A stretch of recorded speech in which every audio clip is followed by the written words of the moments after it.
The information on this YouTube channel is not intended or implied to be a substitute for professional medical advice, diagnosis, or treatment. All content, including text, graphics, images, and information contained on or available through this channel, is for general information purposes only. This channel makes no representation and assumes no responsibility for the accuracy of information on or available through this channel, and such information is subject to change without notice.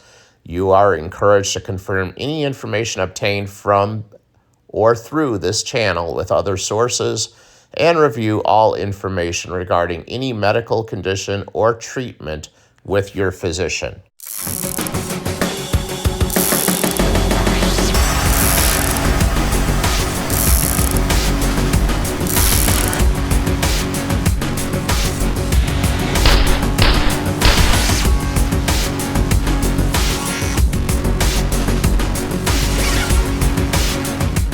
What's going on, guys? This is Pistol Packin' Pilot, and I have a very special guest with me today. We have on the man who took it upon himself to do a survey of embalmers nationwide across the whole entire country. And he did that because he wanted to learn if the things he was hearing about from certain documentaries was factually correct or not. So with me, I have Thomas Haviland. How are you doing, Tom? Hey, Triple P, thanks for having me on the show to talk about this very important topic. I thoroughly appreciate you coming on. Thank you for joining me. Let's start by finding out a little bit about who you are and what your background is. Sure. I'm a 62-year-old retired person. I spent 20 years in the U.S. Air Force, retired as a major, and worked most of my career. And then I spent 16 years, by the way, as a defense contractor after that. So I've done 36 years in and with the United States Air Force as an electrical engineer, working primarily with fighter aircraft like the F-22 Raptor and the F-117 stealth fighter. Had a wonderful career, really enjoyed my career, but got fired back in October of 2021 for not taking the jab.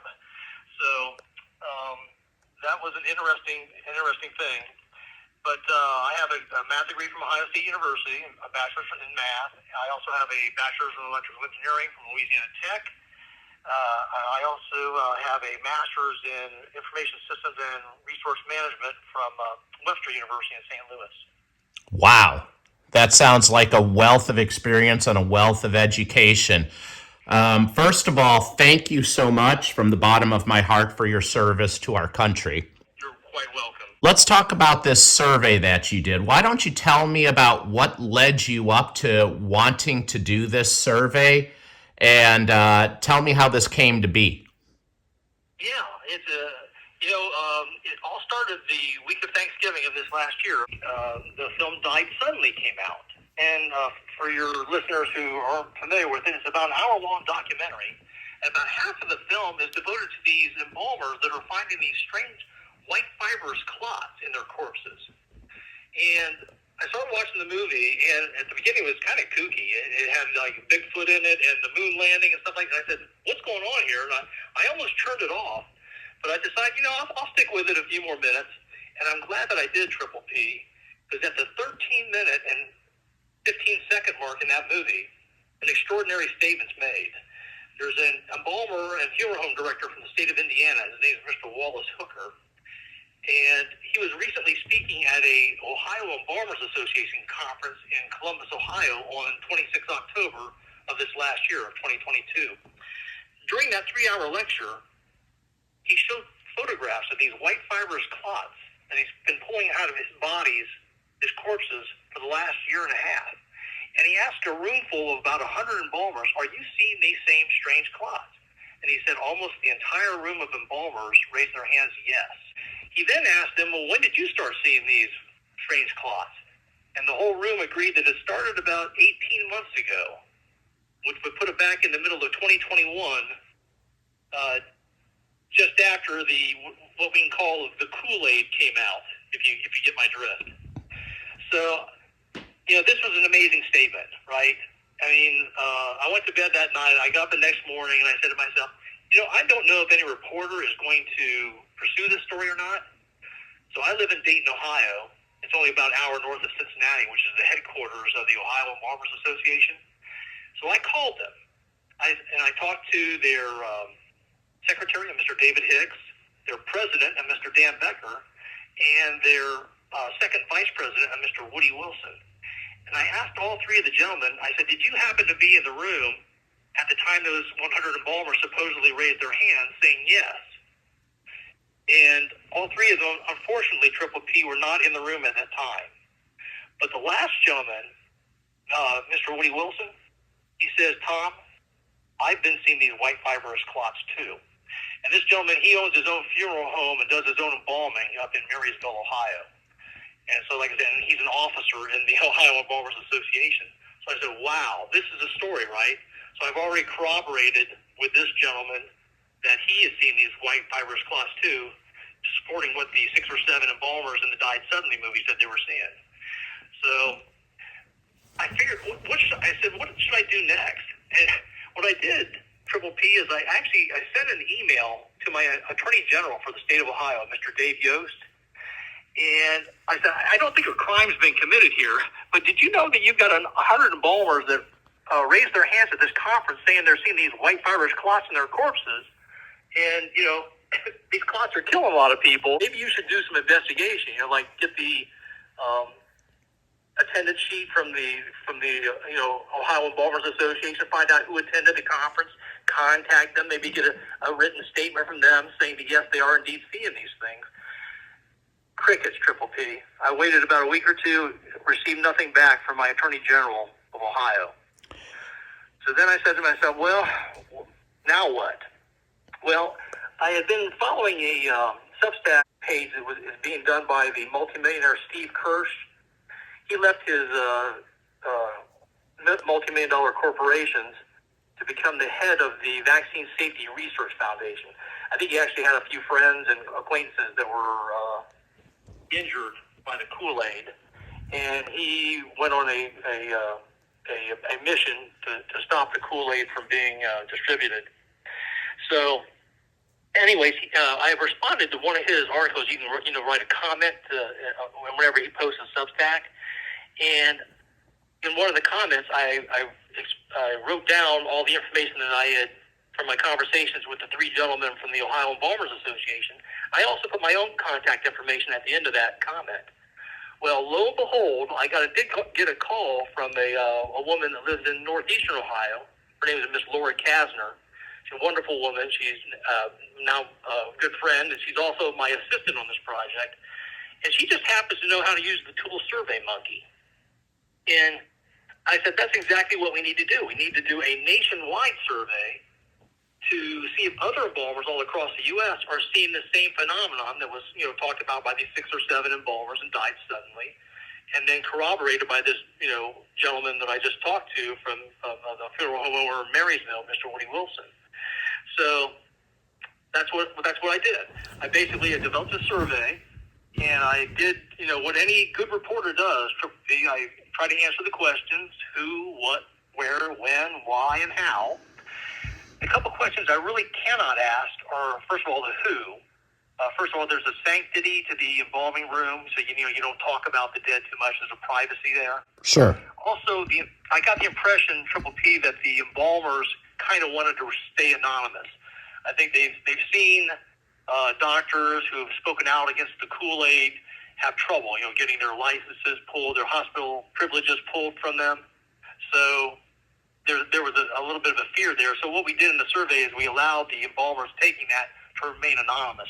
There's actually an IP tracking feature in SurveyMonkey. We could have tracked it back to the computer that took the survey for each one, but we turned that feature off to stay, because we told the embalmers we would not track them. We did have a question in the survey to ask them what state they were from, so because we wanted to see if there was any regionality in our results. But we do not know who the embalmers are. All we know is what state they were from. Okay, so I had a similar thing happen after I watched that documentary. As you know, I spoke with Richard Hirschman. That video is on this channel, And then I spoke with a very good friend of mine who happens to be a pastor. And he was skeptical. He had the first 2 doses of the Kool-Aid, right out of the gates at the very beginning. And he was skeptical with some of the things I was saying. And he has a good friend of his, and he decided to call his good friend, who is also an embalmer in a small town in the state where he lives. And that embalmer told my pastor friend that everything that I was saying and everything that these embalmers were saying was dead on, and he was seeing the exact same thing too. So I interviewed him as well. And since then, it was actually obviously Richard Hirschman who sent me your name, because he told me you did this amazing survey. So let's talk a little bit about the survey. You said that you did it in a bunch of different states. How did you compile the questions and decide what states you were going to poll and who you were going to ask? Right. Well, like I said, the 2 questions I could not ask were the who, and then the other one's the why. Embalmers are not qualified to say why the clots are forming or how the clots are forming. But they are able to answer the 4 following questions. The what, are you seeing the white fibrous clots? The when did you first start seeing them? The where on the body are you finding these clots? And then the how much, what percentage of your corpses have these clots in them? So that's what this survey that we did, is centered around those 4 main questions. So I gave that information to my assistant. She loaded it in the Survey Monkey, so we then put it out in an electronic survey form. So the next challenge then, Triple P, was for me to distribute the survey, get it out to as many active embalmers across the U.S. as possible to take. So to do that, I took a 2-prong approach. I, first of all, used a top-down approach by contacting each state has a funeral directors association, with hundreds of funeral directors and embalmers that belong to it.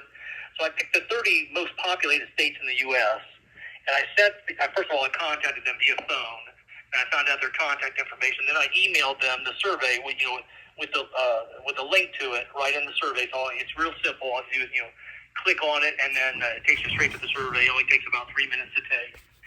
And I asked those state funeral director association presidents to then forward that to all the members, especially the active embalmers under their association.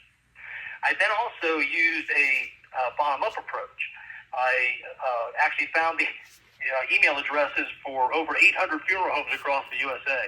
So like in California, for example, I sent the funeral homes in the Los Angeles, San Jose, San Diego, Sacramento, San Francisco, and Oakland areas, for example. And we try to stay as unbiased as possible. I sent it to red states like Ohio, Florida, and Texas, but I also sent it to blue states like California, Illinois, New York, and Massachusetts. We also made sure that we didn't try to lead the witness at all. The survey questions, like I said, just ask, what are you seeing? When did you start seeing it? Where on the body, and how much? We don't talk at all about the Kool-Aid or the bug in the survey. This is just a general survey, not mentioning the Kool-Aid, not mentioning the bug. Just, hey, there's a phenomenon some embalmers have been noticing. We just want to know if you've been seeing this too, and if you have, when did it start? Right on.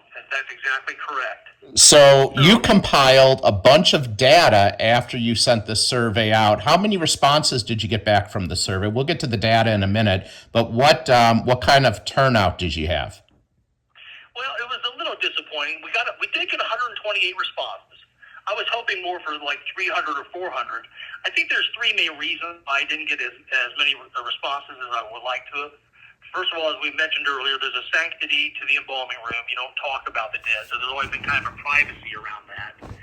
Secondly, I think the embalmers are a little afraid to come forward because they don't want to rock the boat. They work for a funeral home. They got a good job. They got a good gig going.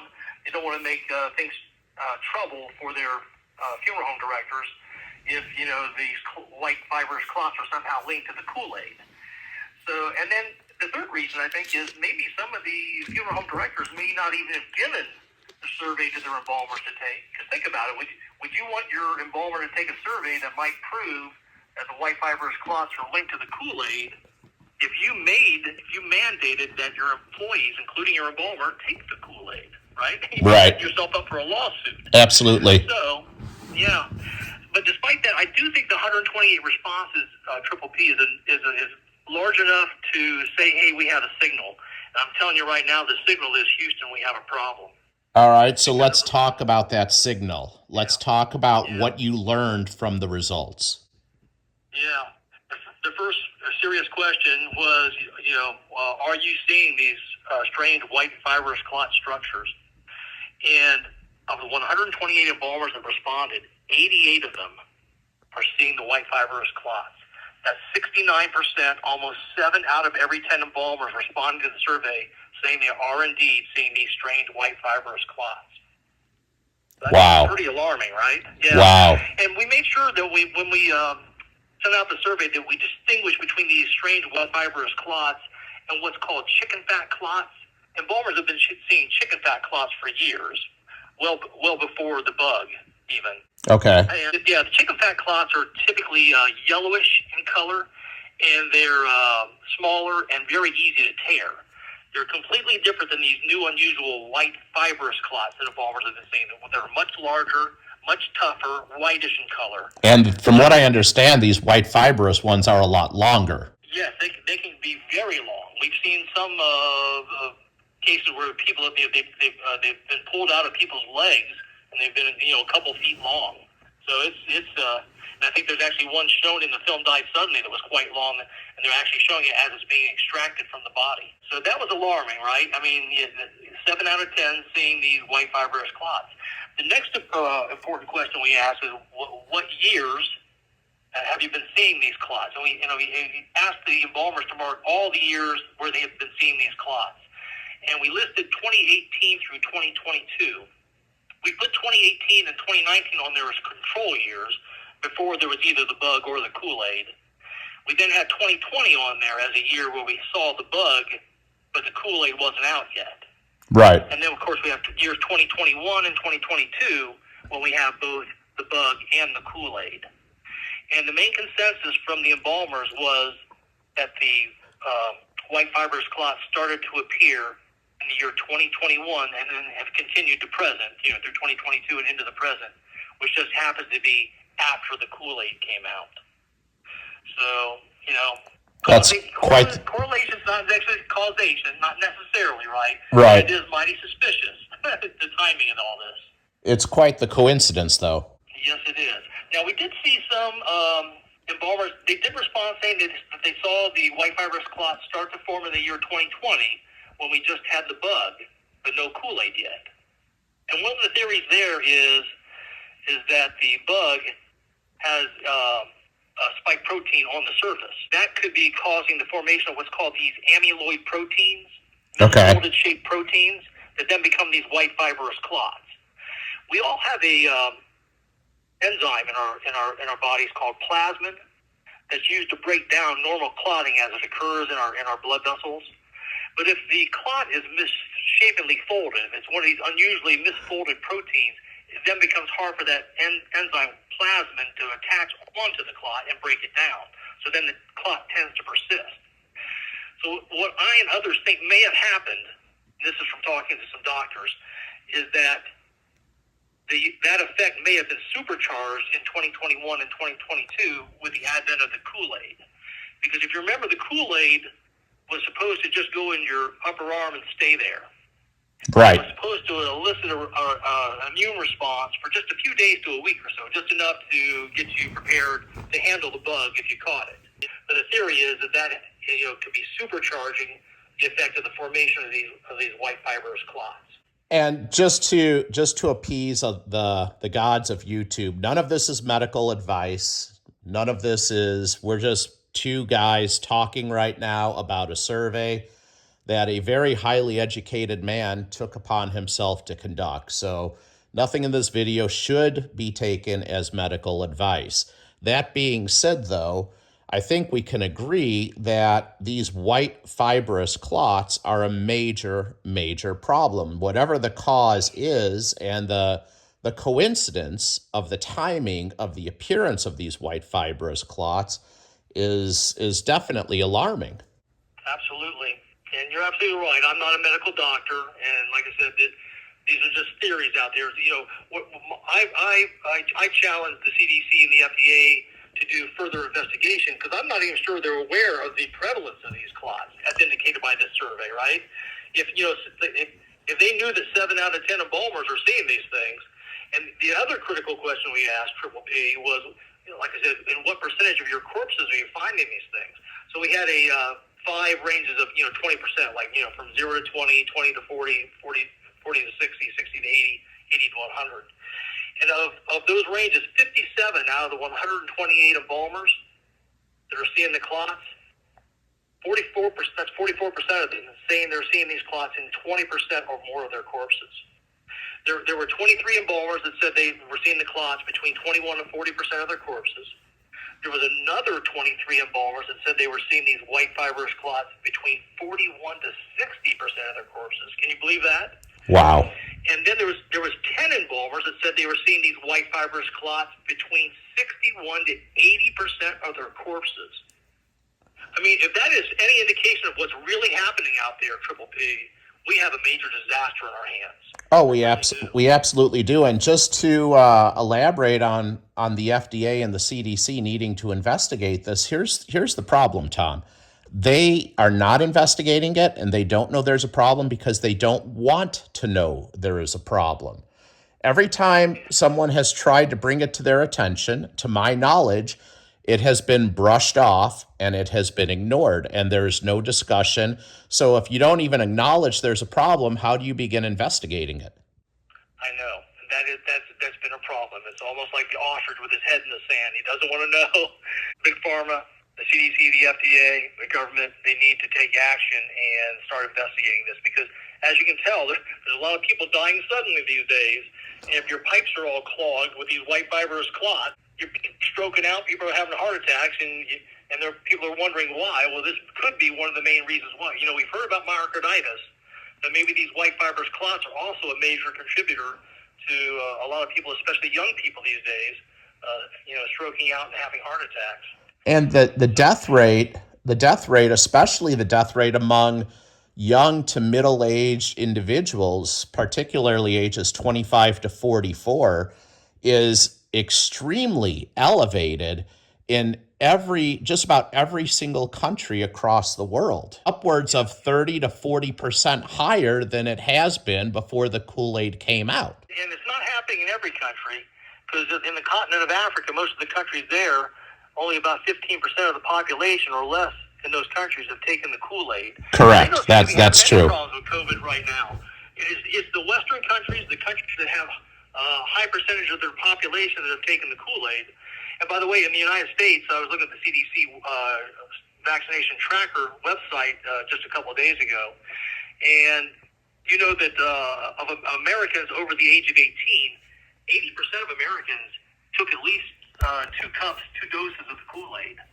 So the good news is, however, is that less than 20% of Americans over the age of 18 have taken the latest bivalent Omicron booster, even though it's been out there for 5 months, since Labor Day of last year, September 1st.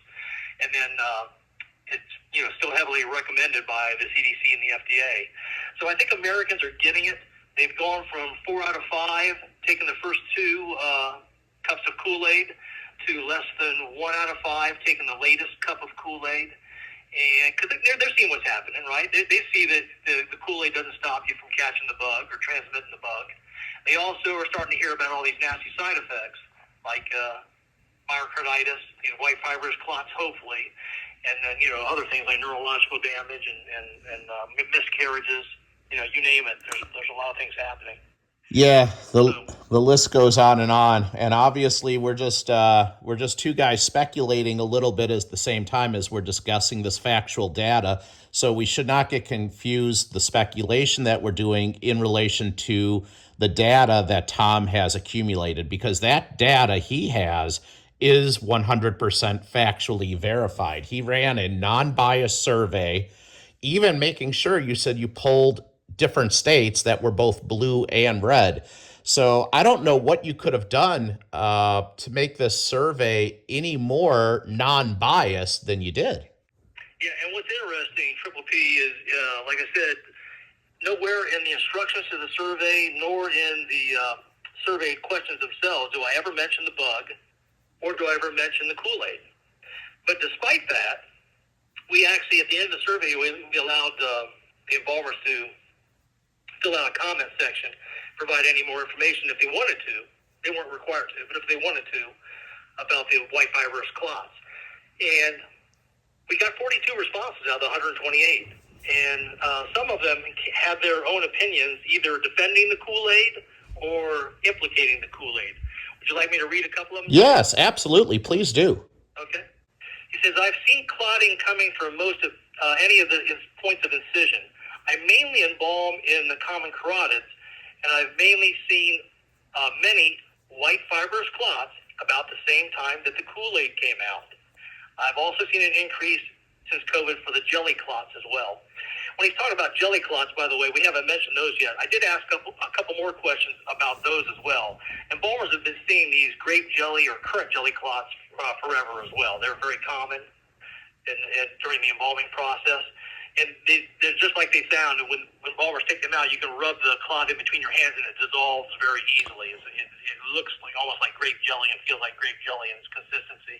Sure. The one embalmer, funeral home owner in Marysville, Ohio, that I mentioned earlier, Mr. Woody Wilson, he had mentioned to me that he had seen, since the start of the bug, actually, and then continuing into the last 2 years as well with the bug and the Kool-Aid, he's seen an increase in the number of regular red jelly or currant jelly clots.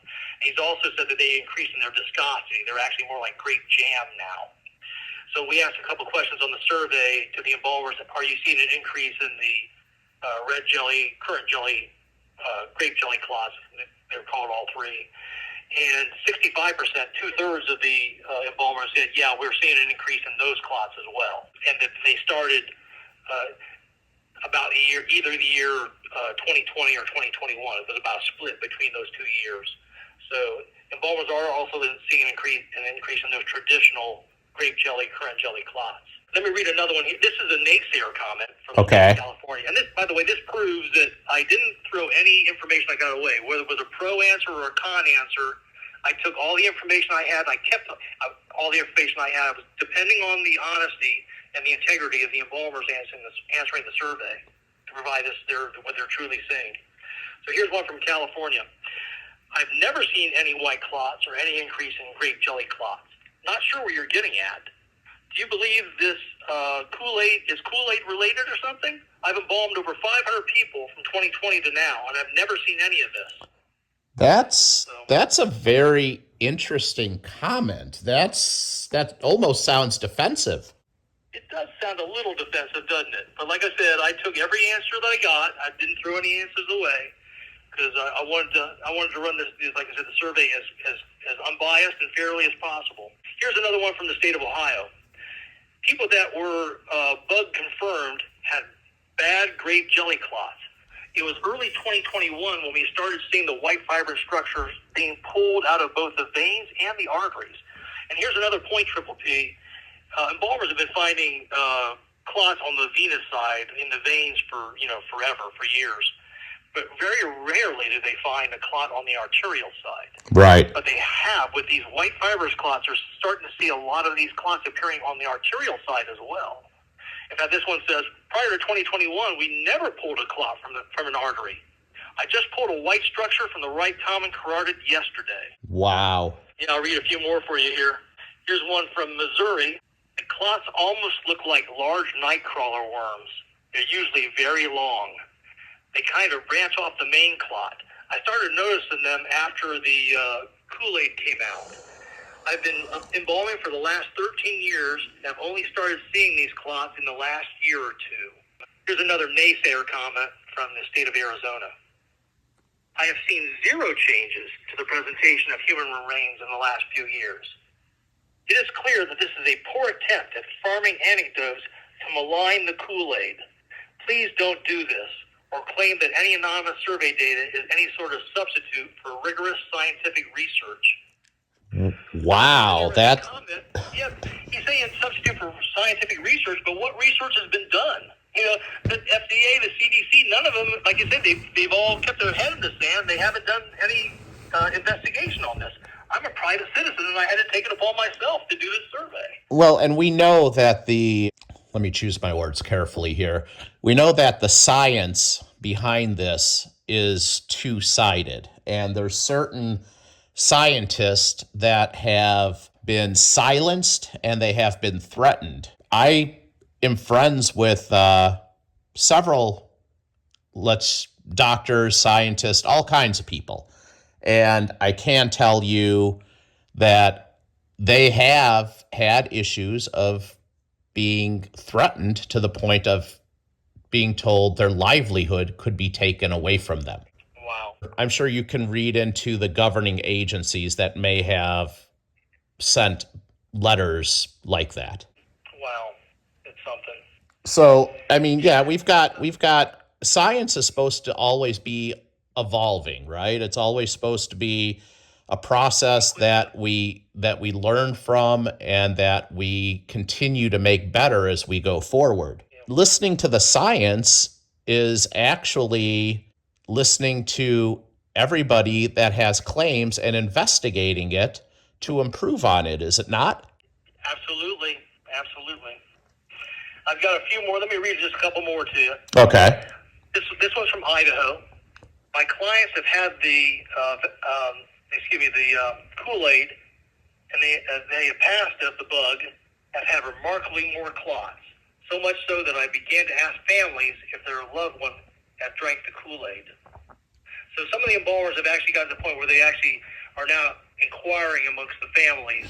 Usually, a lot of them are funeral directors, and they do their own embalming.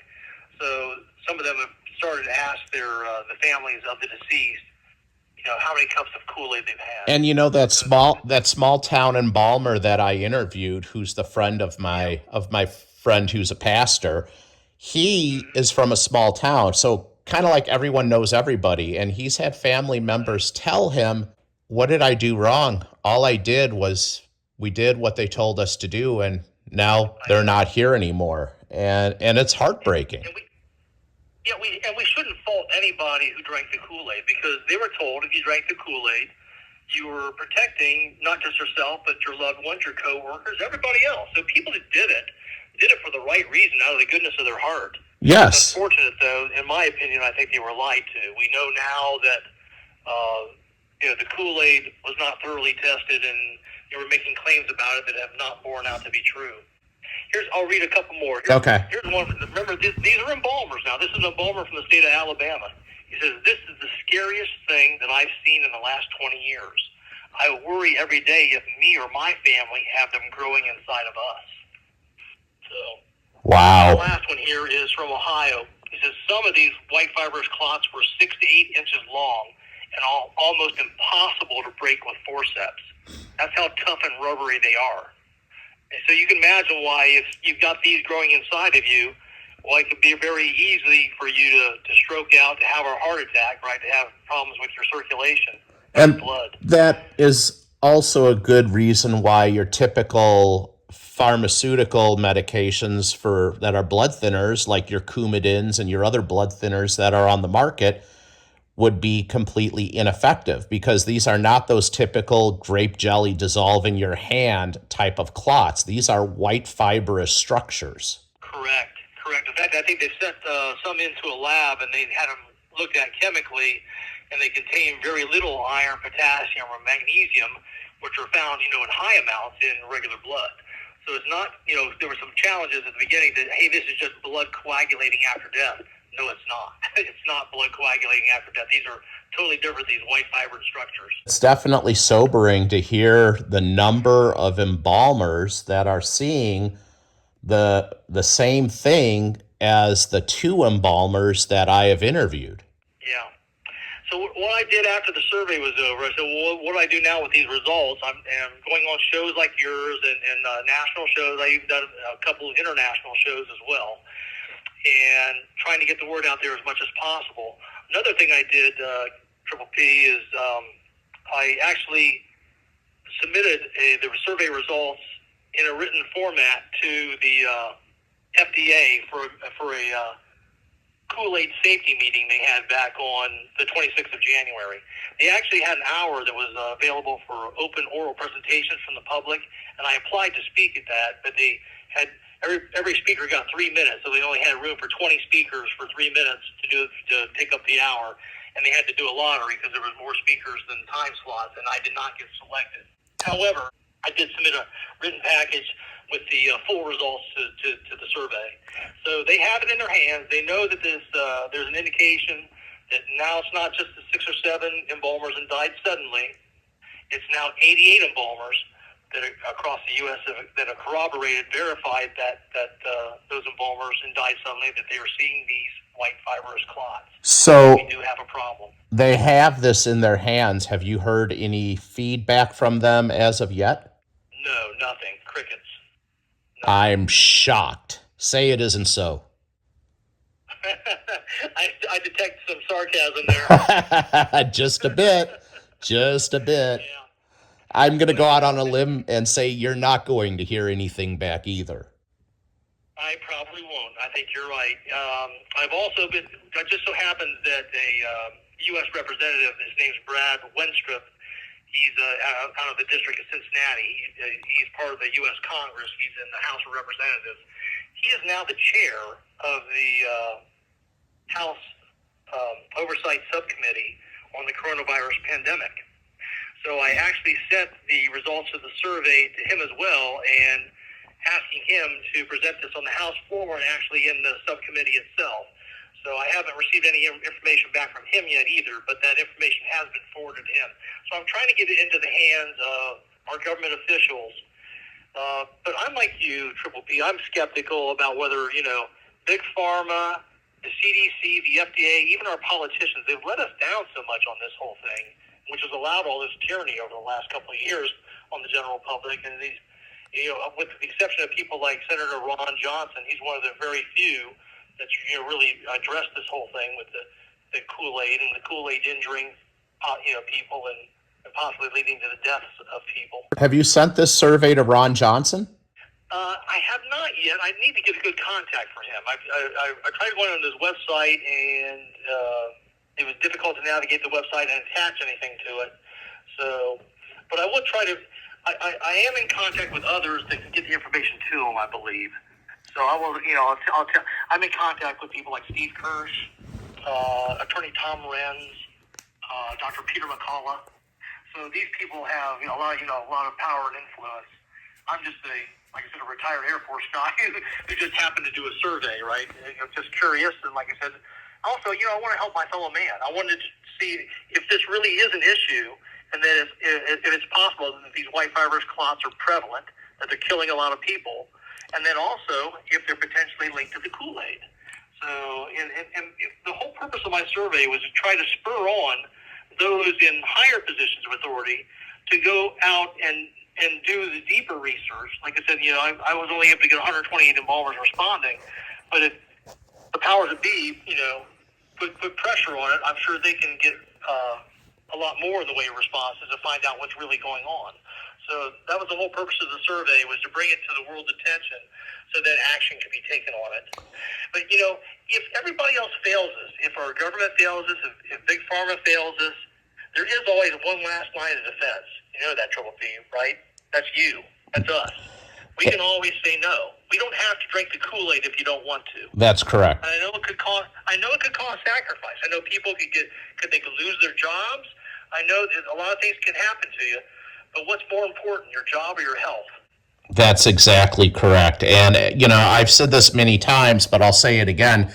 I'm just a stupid airline pilot, but I fly with first officers all the time that tell me they're having chest pains because they drank the Kool-Aid. I'm flying with these guys while they're having chest pains. It's not just one, it's not just two. Up to this point, it has been 3 separate first officers in my base, it's basically like 5% of every first officer that I fly with is having active chest pains most of the time when they are flying with me. And all 3 of them have drank at least 2 glasses of the Kool-Aid. So, oh my gosh. yeah, I mean, And as a pilot, we have to pass physicals every 6 months. And it's a very interesting profession because if you have something wrong with you, your career could be over. And that actually, like most people, have motivation to go to the doctor and say, hey, I feel this little twinge here, this little tweak here, fix it. Whereas a lot of airline pilots go to the doctor and they could be walking into the doctor with their arm hanging by a thread and say, yeah, I feel great. Sign here. I got to go back to work. So I know Steve Kirsch is also doing a lot of investigation on the pilots in the FAA. He's flabbergasted. I understand that one of the pilots that had a near incident was a gentleman named Snow, I believe last name. Captain Snow, yes. Yeah, he says the FAA has actually failed to actually even contact him and follow up and find out the whole particulars of the incident. I guess he got down safely on a landing, but then started having chest pains, right after that. It was a close call. Well, yeah, and if that happened during a landing, that could be disastrous for a crew and for all the passengers. And a couple of months ago, there was a incident of a Envoy crew, which is basically American Eagle. It was Chicago O'Hare to, I believe it was Columbus, Ohio.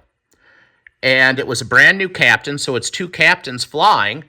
And the brand new captain, who's doing something called IOE, which is initial operating experience, he's flying with a more senior captain. He takes off, and he kind of makes a, whoa, that was weird. And the other captain said, whoa, you okay? And he's like, yeah, just got a little lightheaded and dizzy. It was probably from the Kool-Aid that I drank 2 days ago. Oh my goodness.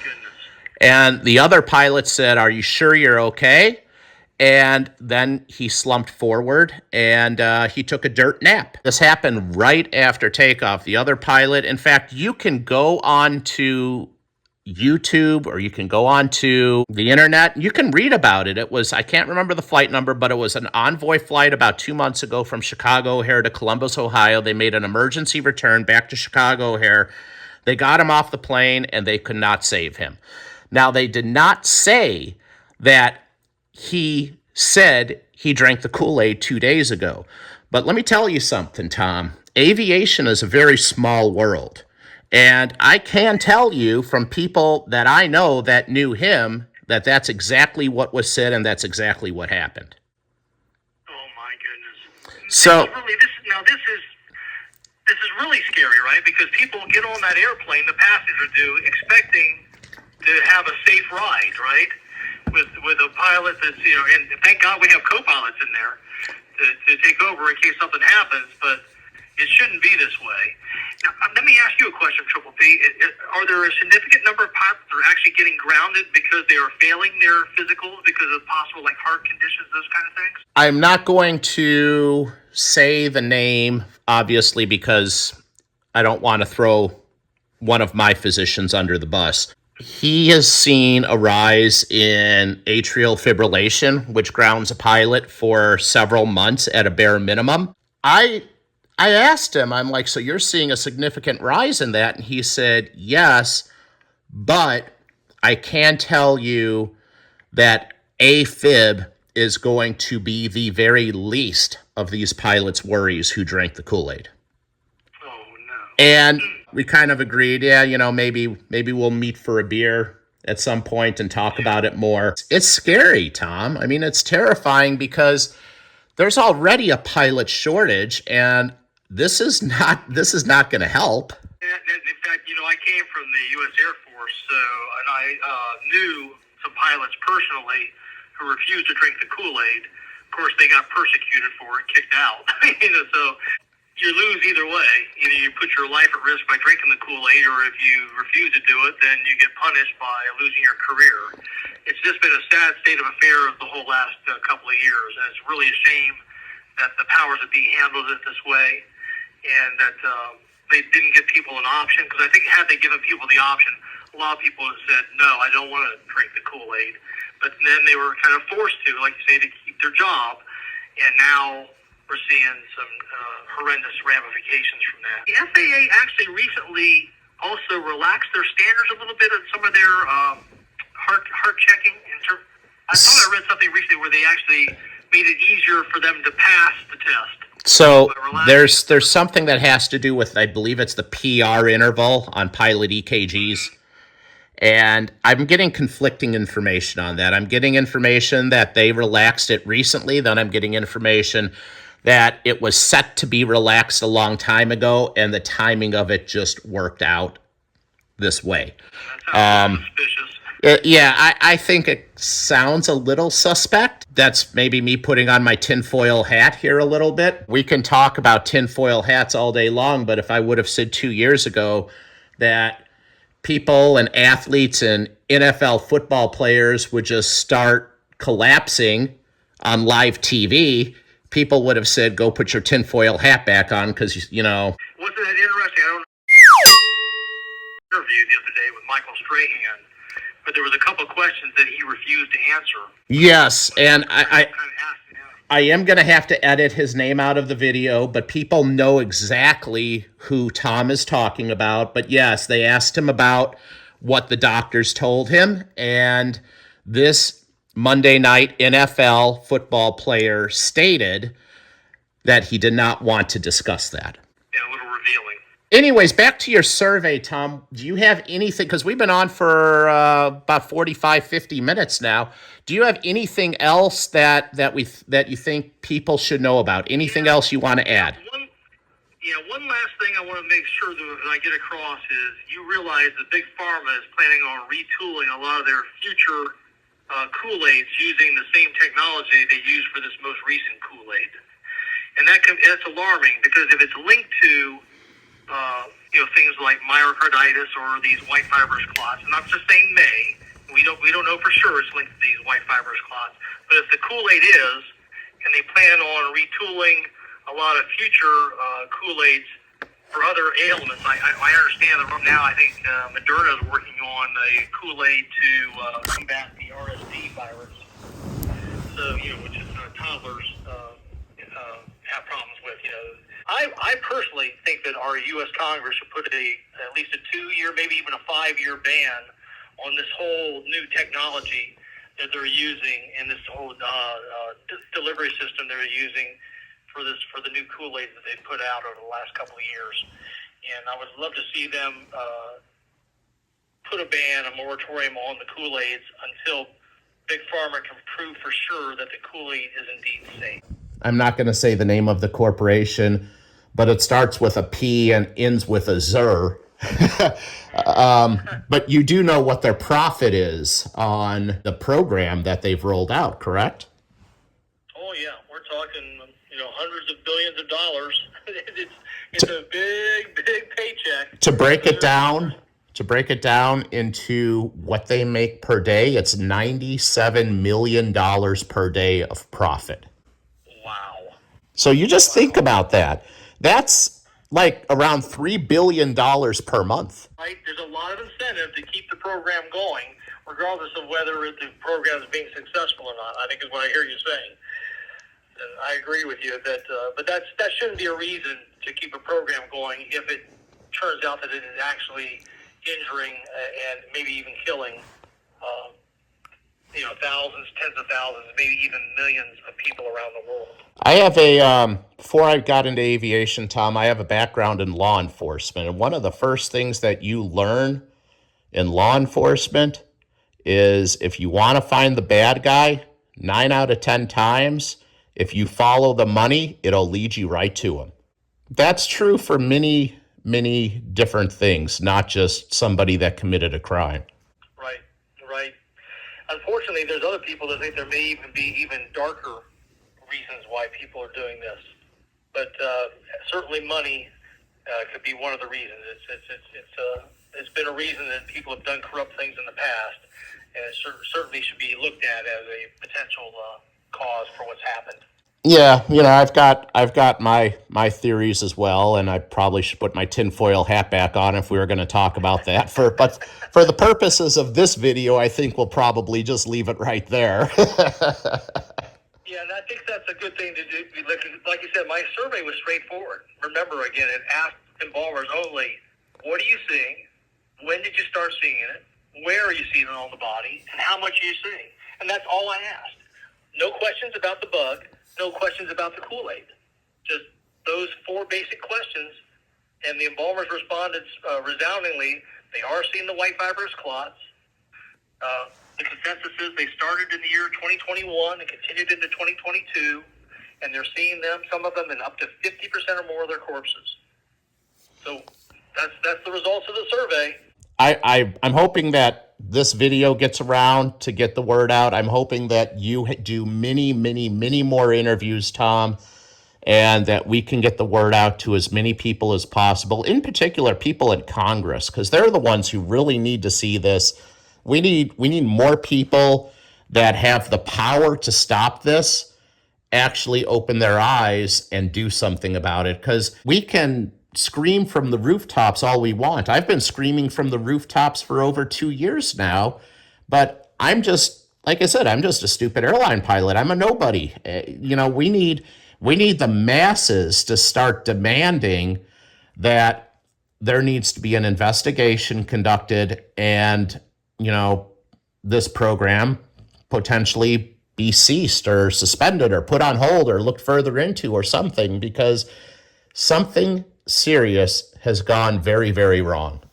Totally agree with you, Triple P. Like I said earlier, part of the problem might be that if 80% of Americans took the first cups of Kool-Aid, they may personally be in a little bit of denial. But at some point, there's stages of grief, and that denial is usually the first stage. But then after the denial stage usually comes anger, when you realize that you've been duped, that somebody made you do something that was harmful to you when they told you it wasn't. And then you start to get angry about it. Maybe we need to get a critical mass of Americans that are angry enough to say, "Hey, I was injured, or I was duped, and I want to do something about it. I want to make the people that falsely told me this was safe and effective. I want to make them pay for what they've done. They need to be taken to court and have justice served." And that's where my pastor friend is at right now. He was in denial, but now he's entered into anger, and he's actually created a YouTube channel, and he's got a video airing this Friday about his biggest regret in life. And I'll let you decide what his biggest regret is. But he's kind of entering that anger phase right now, and as he should. Fortunately, he hasn't had any negative side effects, and obviously I hope and pray that he doesn't. I don't want to see anybody have any more negative side effects if this is what's causing it. But, it's easy. I say this all the time, Tom. It's easier to keep fooling a man over and over again than it is to convince a man he's been fooled. Yeah. But, Rasmussen did a poll recently, I'm sure you're probably aware of it, that a lot of both Republicans and even Democrats, to a larger extent, believe that they know somebody who has been injured by the Kool-Aid or actually died from the Kool-Aid. I do. The numbers were actually fairly staggering, yeah. Americans, I think, are starting to wake up. I have several people that I can say that have been injured and I know have died from the Kool-Aid. My wife's grandmother had a 12-inch white fibrous clot pulled out of her leg. Oh, my goodness. I mean, this is not bullshit. This is really, really happening, folks. So keep doing what you're doing, Tom. I truly appreciate what you're doing because, you're like me. You're just a normal guy. We're just two normal guys trying to tell America, do your own research, do your own digging, and stop being so trusting of agencies and start looking at what their motives could be when they're pushing something as hard as they are. Totally agree. So, thanks for having me on the program, Triple P. I appreciate it, Tom, and I'd love to have you back another day and discuss how the progress is coming along, and thank you for coming on. You're welcome. Thank you.